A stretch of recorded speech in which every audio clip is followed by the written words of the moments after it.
My son drove me to the middle of nowhere, made me get out, and said, "You're on your own now." It was a sentence that landed like a stone in my chest, heavy and final, 1 hour after we buried my wife of 45 years, the woman whose laugh had been the soundtrack of our kitchen, whose careful hands had folded our shirts, whose silence in the last months had taught me a new kind of sorrow. The world smelled like dust and the faint exhaust of a truck cooling in the desert dusk.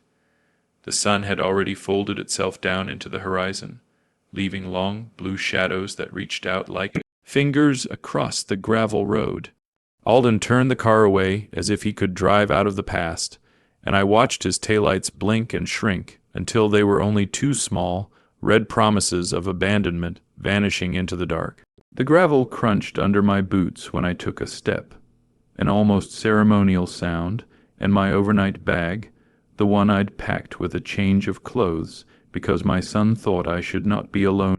Our home anymore thudded against my hip as his hand pushed it into my arms, and his voice, tight and impatient, said the words again, "You're on your own." It sounded like accusation and relief at the same time, like a verdict he had rehearsed and finally pronounced. What Alden didn't realize, what he had no idea he'd just done in that small, decisive moment, was that by throwing that bag onto the gravel, he had evicted himself from his own life. Because for 6 years, my college-educated son had been writing checks for $2,800 every month to a name he'd never spoken aloud at family gatherings, a name he'd never once connected to the man he corrected for grammar or introduced with a shrug, the man who owned the very house Alden used to think made him better than his embarrassing immigrant father was me. Standing there, the wind raking through the low scrub and carrying the dry odor of creosote and the faint metallic scent of the funeral flowers, I pulled out my phone with hands that still trembled from grief and anger and something else, calculation. I dialed my property manager, one conversation. 30 days notice, game over. He didn't know that yet. He thought he'd put me out. He didn't know he'd just put himself on notice too. Because here's what entitled children never learn. The people you discard today might be the ones holding the ledger of your tomorrow.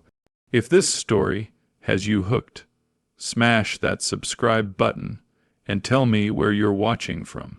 I want to hear from anyone who's had to teach respect to a family member, who thinks their pedigree makes them exempt from gratitude. But before you hit that button, let me tell you exactly how a construction worker became his son's secret landlord, how a life of small, steady decisions stacked up into something solid enough to pay for a funeral that his own son would stand beside without offering a single dollar. The funeral director handed me the bill, $8,400. I remember the paper felt heavier than it looked. Alden was right there when I wrote the check from my checkbook. He watched the ink dry on the line that had my name printed at the top. He didn't reach for his wallet, not one coin. "Dad, you can't keep pretending you have money," he said, loud enough for the other families in the chapel to hear, as if my life were a spectacle and he was correcting the script. The word embarrassing, that thin, sharp thing, followed me like a shadow long after the service. Embarrassing accent, embarrassing clothes, embarrassing job history. It was a small word with a huge appetite, and Alden fed it to me for 20 years. At Jenna's viewing 2 days earlier, I'd overheard him talking to his colleagues from the insurance office, the kind of conversation that leaves you feeling like a museum exhibit in glass. "Yeah, my dad worked construction his whole life, never really made anything of himself. We're handling everything because, you know, he can't afford it. Can't afford it." Those words echoed in my head like a bad refrain, "can't afford it," as if poverty were a permanent diagnosis listed on my heart. But the truth, the quiet one I kept like a secret tattoo beneath the skin, was that I had been paying for more than grief and flowers. Alden makes good money selling policies. His BMW payment alone is $485 a month. His mortgage $2,800. His wife Elaine shops at Nordstrom, and their daughter Sophia goes to private school. $320 a month. Me, I shop at Aldi. I buy the markdown meat, the day-old bread. My Honda Civic has 249 0 miles on it and a radio that sometimes doesn't tune in properly. Alden sees that and imagines I scrape by on Social Security, invisible streams of small income that he thinks explain me away. Last Christmas he corrected my English in front of neighbors. Dad, it's I went, not I go. The neighbors laughed with that small, uncomfortable sound people make when they do not know how to respond to somebody they think doesn't belong in the conversation. Alden smiled like he'd done something clever. Sorry, I said, and in the apology I found myself practicing humility because men like me are taught to wear it like an unchosen coat. What Alden doesn't know, what he never bothered to learn because it was easier to fit me into his narrow box, is that I speak 3 languages, Italian, English, and Spanish. I save my perfect English for the moments that matter, business calls, negotiations, and I use the softer, more familiar cadence of the other languages when I'm with tenants who need reassurance. More than grammar lessons, he thinks I'm stupid because of how I stumble over a verb or use a tense that sounds old-fashioned. He doesn't see the way I switch registers, the way I pick my words for effect when I'm cultivating trust.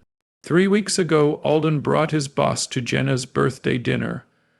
A man in a $5,000 suit who drives a Mercedes like it is a second identity. This is my father, Alden said, as if presenting me were an act of charity. The boss shook my hand, polite but quick with his eyes. Alden tells me a lot about you, he said. I smiled back and said what one should say to a stranger with power in his pocket. Commercial buildings, apartment complexes, some residential. Alden, of course, interjected. Dad's retired now on a fixed income. The boss nodded and moved on. Alden had already explained me away. There were moments, though, when the truth breached the careful curtain. Alden had hung between my life and his assumptions. Sophia once had a school project about family history.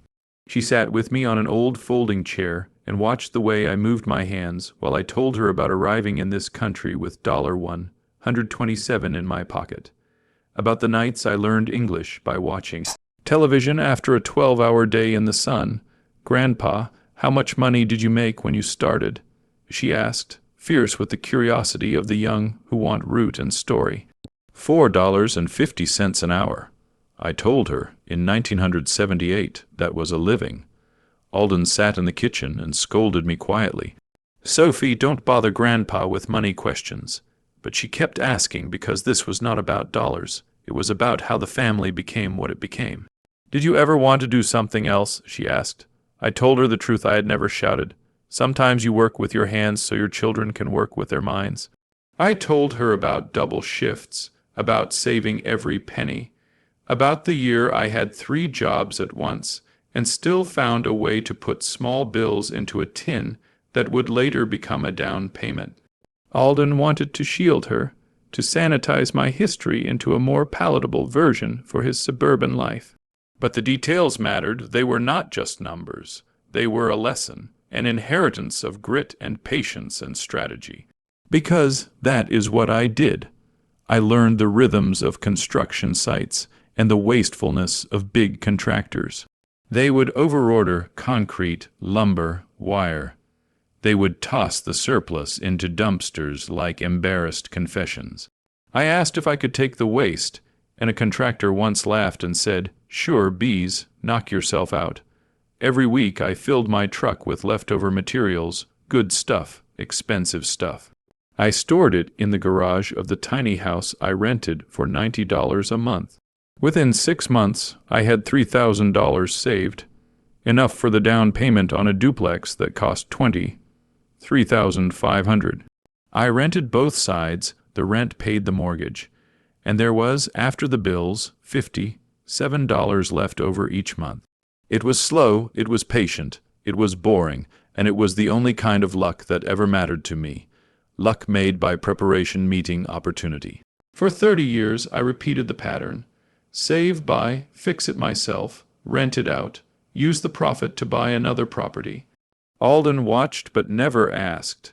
When he graduated from high school, I wanted to explain cash flow and equity, to show him the ledgers, to teach him how wealth is built quietly and stubbornly. "Dad, I'm going to college," he said, and then added, "I'm not going to be a landlord." He said landlord like it was a slur. So I paid for his college quietly, let him believe in scholarships and loans and hard work that belonged to him. Let him be comfortable in the illusion that his success came from merit alone. When he got married, I wanted to give him a house as a wedding gift. He refused charity. "We can handle our own finances," he said.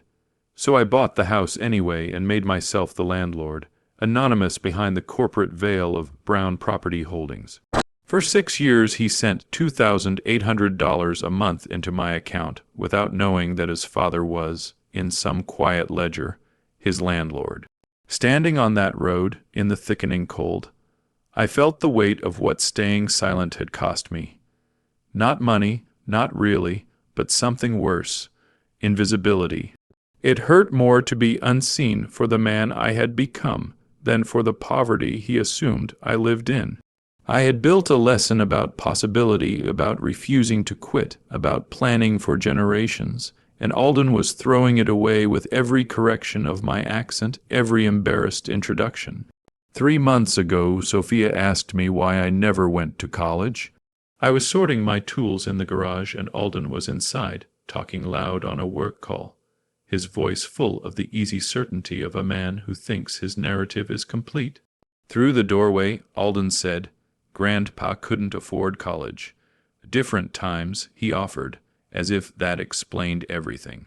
But I had chosen, hard and clear.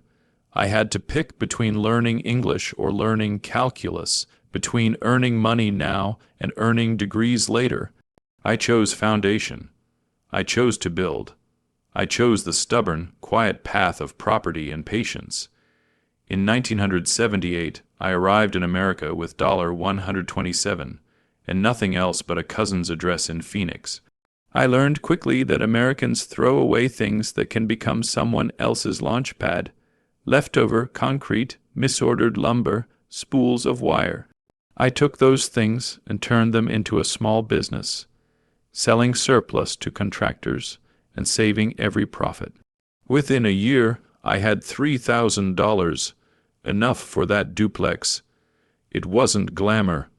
It wasn't a headline. It was daily, steady work and a refusal to be ashamed of hands that bled and back that ached. Alden thought it was luck. He didn't see the ledger of repetition. A duplex, a triplex, a small apartment building bought with sweat and tenacity. By the time I was 45, I had a portfolio small, sensible, not flashy, that paid the monthly bills and then some. When Jenna got sick, I covered $43,000 in treatments. When Alden needed college, I quietly funded his education at Arizona State University. $89,000 for tuition, room, and books. He never asked. He never wanted to know. It was easier for him to keep me locked in the small stereotype, to correct me in front of friends, and thereby fix his place in the world. That was my mistake. I let him think what he wanted. I had hoped respect might grow organically, that the truth of what I had built would one day make its way across the table. But after 45 years in this country, I learned something sharper. Sometimes respect has to be demanded. Standing on the gravel road, I understood that my silence had cost more than my dignity. It had cost my legacy. If I stayed quiet, Alden would raise his daughter within a narrative where her grandfather was a curiosity at best and a punchline at worst. That could not stand. So when my property manager called that afternoon about an AC compressor at the Maple Street house, the very colonial with 4 bedrooms and 2, and half-baths where Alden and Elaine lived and where their daughter Sophia slept under curtains that smelled of fabric softener and privilege, I scheduled the repair. I made sure Phoenix Property Management would present itself as a professional, anonymous intermediary. Alden's rent checks had always gone there, and for his life to keep its neat seams, he had never looked beyond the envelope or the corporate letterhead. That afternoon he arrived at my garage with a kind of nervous curiosity that had been absent from his tones for years. "Dad, the strangest thing," he said, holding a piece of mail with the Phoenix Property Management letterhead. "They're coming to fix our AC tomorrow. I didn't call them." He looked at me like a man seeing a small ghost. I let the silence stretch. It was time to let him see, to let him begin to understand. When he asked if I had ever owned rental property, when he blinked at me like a man whose frame of reference did not include his father's hidden life, I could have softened into modesty. Instead, I chose that moment to be deliberate. "I've owned things," I said, "more than one." He studied my face the way you study a crossword puzzle when you hope for an answer to fall into place. "Dad, are you being deliberately vague?" he asked. "I'm being careful," I replied. "Careful about what?" About his reaction, about the way he had been explaining me away for 2 decades.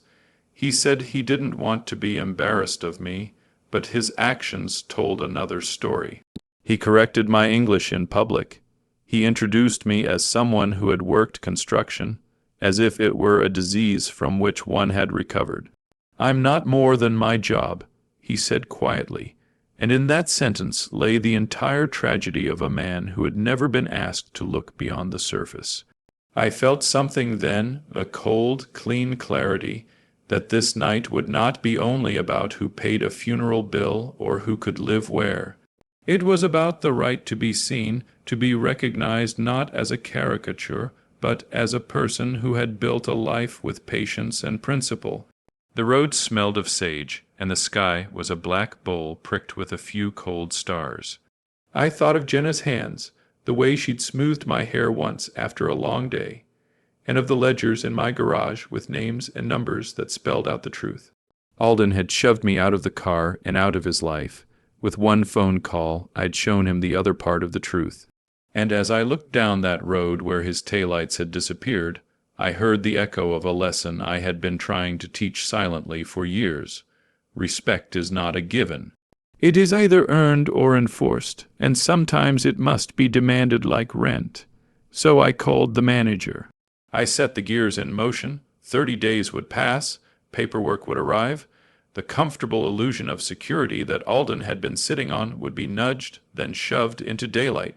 What he would do when he realized the rent checks were no longer a quiet habit, but a direct payment to the man he'd humiliated, that is a story for the next night. And if you think you know how it ends, you don't yet. Subscribe, tell me where you're watching from, and if you've ever had to make a hard stand against a child who forgot how to be grateful. I want to hear from you, because sometimes the hardest love is the love that wakes a person up.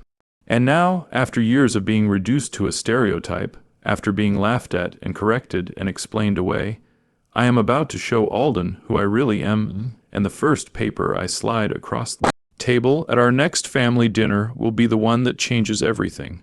My job built everything I have. What do you have? The question left the air between us like a held breath. It was small in words and huge in meaning, a nigh, veg that cut through every polite pretense Alden had worn for decades. I rose from the garage workbench, the smell of motor oil and lemons, entered shop cleaner clinging to my skin, and walked to the filing cabinet where the paper backbone of my life lived in neat stacked and tabbed folders. My fingers found the manila folder by habit, the one with the crisp title in my handwriting. Property records, and I pulled it free with the kind of deliberate calm that always comes before truth. I slid the deed across the workbench to him the way I had once slid a check across a contractor's desk, clear, final, without flourish. "Property records for 847 Maple Street," I said, my voice steady though my hands betrayed a tremor I blamed on grief and age. Alden took the paper and read it like a man searching for the punchline of a joke he'd been forced to watch unfold for years. The color left his face as if someone had slowly tuned the light down. Beneath the pale, there was an exposure, confusion, then disbelief, then that raw tilt toward humiliation. "Dad, this is my house," he whispered, as if saying it out loud might undo the math in the ink.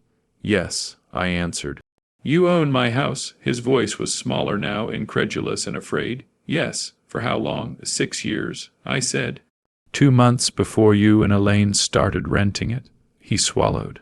The neat geometry of his life, the one with mortgage bills and BMW payments and polite conversations about charity and classes, shifted in the air like a poorly centered picture frame. He picked up the paperwork as if it were both a rosary and a verdict. "You've been my landlord for 6 years through Phoenix Property Management," he read. "Yes." He looked at me with the kind of heat that can melt reputations. "Why didn't you tell me?" "Because I wanted to see whether you could respect me as a businessman without knowing I was one." I wanted to say, but instead I let my silence be a test and my answer be the deed on the table. He looked up, hollowed and exhausted, and I asked the only question left that night. "And what was your conclusion?" He had been standing on a desert road 2 nights before, watching my taillights snake away like retreating punctuation. His conclusion was already written in the way he'd pushed me out of the car. "You abandoned me," he said, and the words broke like porcelain. I pulled out another page, smoother and sterile with official print at the top, notice to quit and vacate premises. 30 days, I said. Standard eviction notice. The paper landed between us like a boundary line. Alden's hands shook, the practical, rational son I knew. The man who calculated premiums and taught other people how to plan for risk, discovered his life could be measured in consequences he hadn't accounted for. "Dad, you can't be serious," he protested. My answer was simple and cold by design. "I'm completely serious. Family," he said, "isn't supposed to do this. Family doesn't abandon family on empty roads." He had been the one to practice that philosophy, and the irony cut sharper than any legal notice. The humiliation that followed didn't stay inside the house. It leaked into Alden's office, where reputations were currency and appearances paid dividends. I had agreed grudgingly and purposefully to come to one of those polished events he insisted his clients attend. Networking with limp finger sandwiches and talk of market trends. A place where men smoothed the wrinkles out of their lives with business cards and canned laughter. The downtown building sent light back like water. The glass and steel that housed his agency reflected success like a mirror designed to flatter. Alden walked in behind me, with that uncertain gait of a man who's suddenly carrying more guilt than briefcases. He introduced me as retired, as if retirement were a hole into which people disappeared. I shook hands, the oil and grit of a life of work softening under the polite pressure of palms and suits. They asked what I had done and accepted my answer, construction, like a ceremonial exchange of roles. Construction worker, hands on blue collar, not the kind of resume to elevate a man in their eyes. But then, as if by the choreography of fate, the conversation turned to real estate and undervalued properties that needed a builder's eye. I sat with my coffee, listening, until the words on the table arranged themselves into an opening. You need a partner who understands both construction and investment. Richardson said, a man with a succinct jaw and a market-savvy smile. Patricia, already thinking of flipping a property into a revenue stream, nodded. The room leaned in like a choir anticipating harmony. I set my cup down quietly and said, plainly, some contractors do quite well in real estate. The sound of that declaration was small, but it rippled. Alden, ever quick, tried to step in and smooth things over. Dad, they probably aren't interested in. But the moment had already cracked open and light poured through. When I told them I owned 12 rental properties, about $1.8 million in equity, their mouths opened in the exact shape of astonishment. Richardson's grin froze into something like calculation. Patricia's hand went to her chin as if to brace her own disbelief. Alden tried to signal me to stop with the kind of frantic gestures you make. when you realize the punchline is unraveling everything you've curated.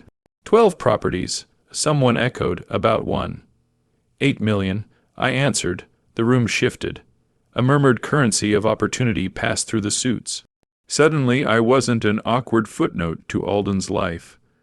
I was an asset class his colleagues wanted to know.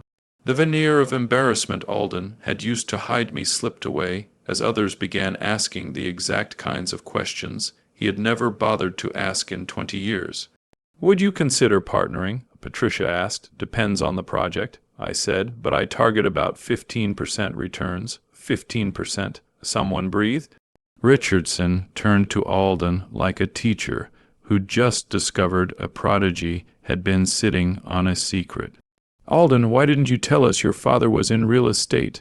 The group looked from son to father and back, like people watching a trick performed badly.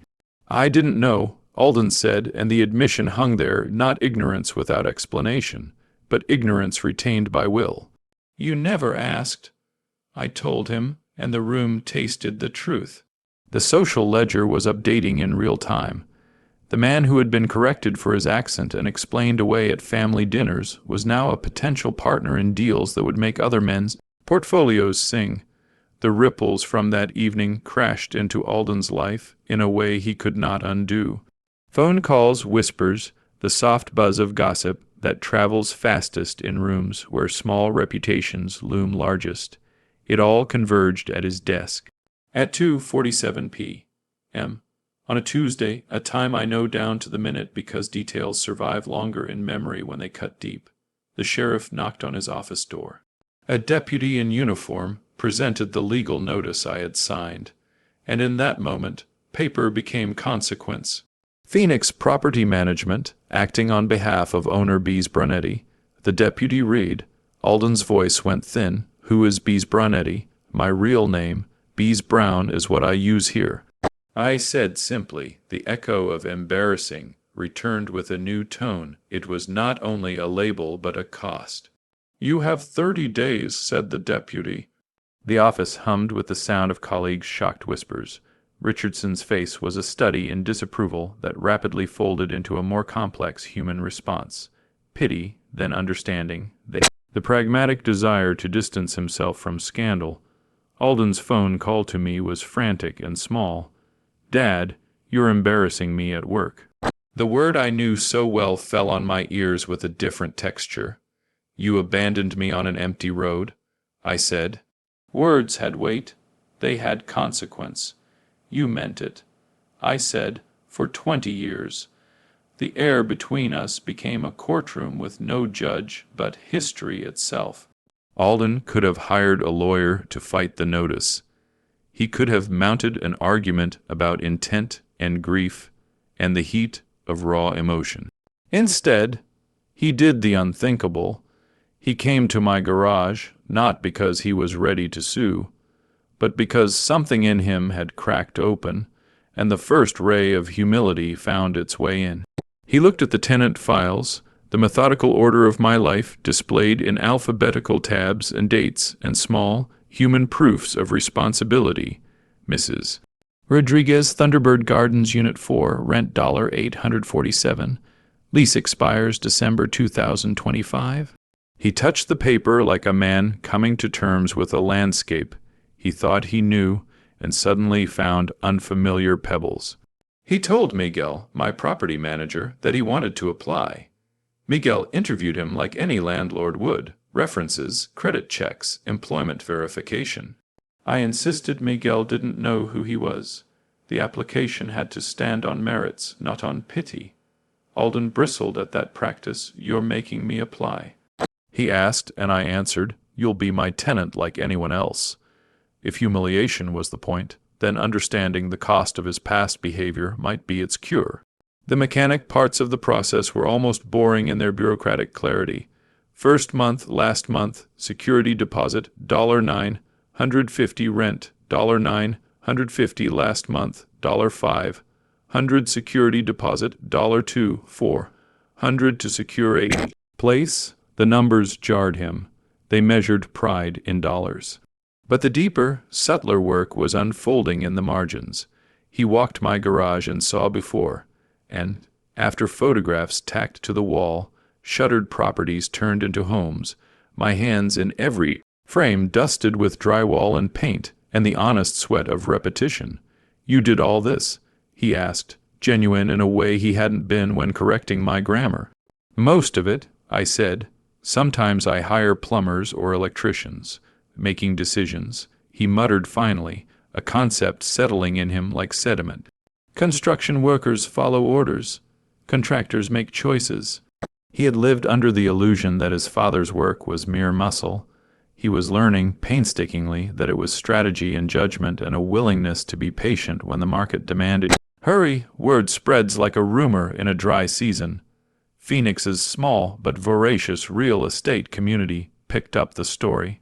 Calls came from other property managers, from banks sniffing for clients, from a young business reporter named Sarah Martinez who wanted to tell the story of the immigrant who built quietly and persistently. The article, front page in the Sunday business section, framed my life in a way Alden finally had to read soberly. From Ellis Island to Real Estate Empire, the Bevis Brown story. He called me after reading it. "Dad, I never really knew you," he said, which was both apology and confession. "You never asked." I told him, a small reprimand folded into invitation. 3 weeks later, when he and Elaine and Sophia moved into the 2-bedroom at Thunderbird Gardens, the ritual of helping them carry boxes was not an act of mercy, but of good landlording. I showed Alden how to hang a shelf level, how to caulk a tub to keep water out, how to treat a lease like a promise instead of a paper to hide in a drawer. He paid the first month and last month and the deposit, $9, $150 each, $2, $8, $150 total, and for the first time in 6 years he knew exactly who was cashing the rent. What changed wasn't just the ledger, it was the way conversations began to happen at the dinner table and in the quiet that followed the television's soft glow. Alden asked me to teach him about cap rates and cash flow, not because he wanted another certificate to pin on his wall, but because the process of building, the long patience of it, had grown on him. We went to family counseling with Dr. Patricia Vega, 4 weeks of sessions where the sharp edges of grief and shame were sanded into something softer and, at times, painfully honest. "What do you need from Alden?" Dr. Vega asked me in our final session. "Respect," I said, simple and unadorned. "Not because I have money, because I'm his father."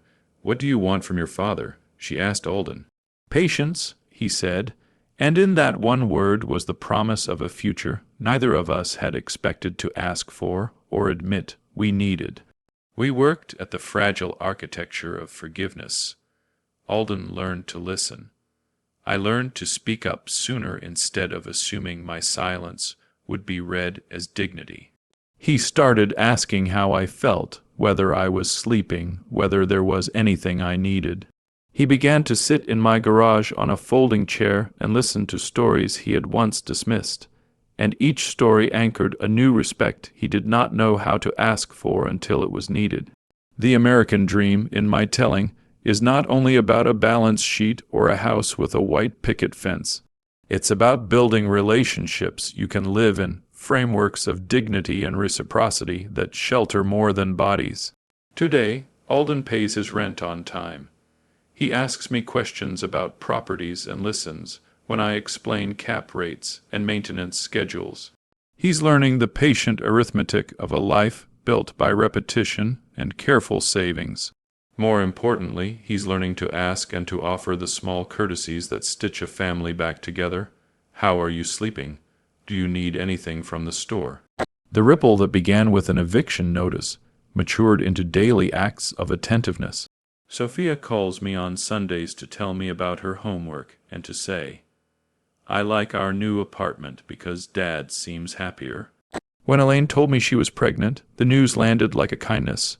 A new life to teach the lesson that respect is not inherited but practiced every single day.